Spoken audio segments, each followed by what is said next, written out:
As I've been diving bigger into the profession system of World of Warcraft and reading the comments on these videos that I've been making, I've started noticing that there's a really important aspect of the game that people are starting to forget when it comes to doing professions. Let's talk about it for a bit.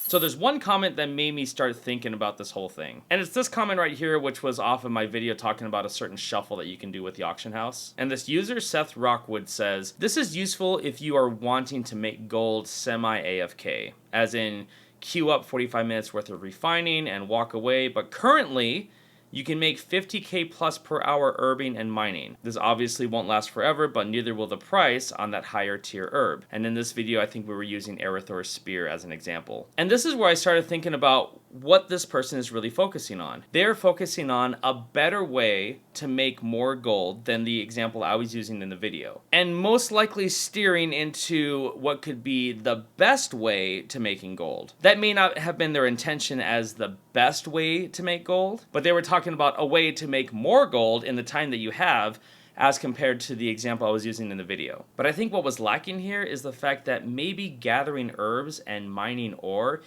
isn't fun for a lot of people. That's right.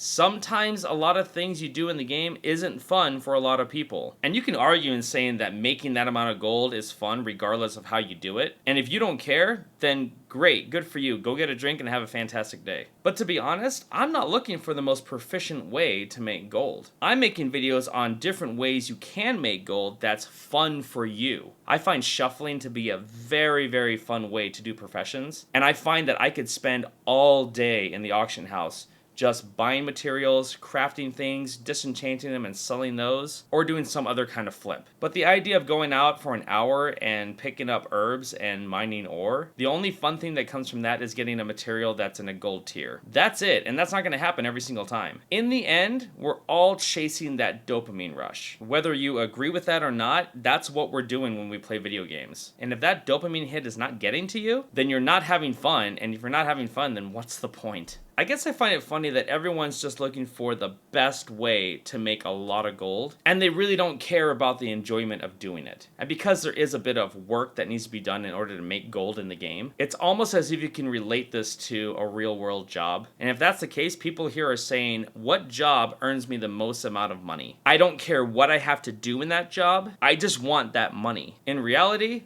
I guarantee you that you care. Nobody wants to work a crappy job and be depressed. I worked for Charles Schwab.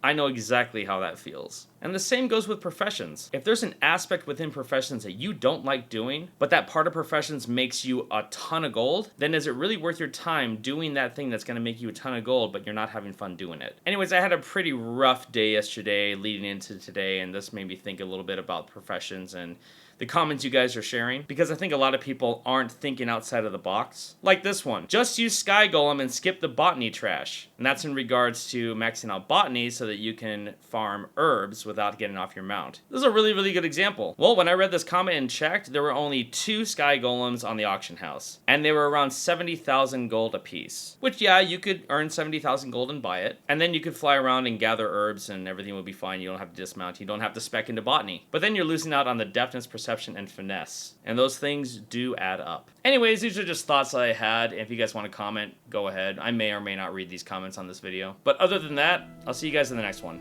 Take care.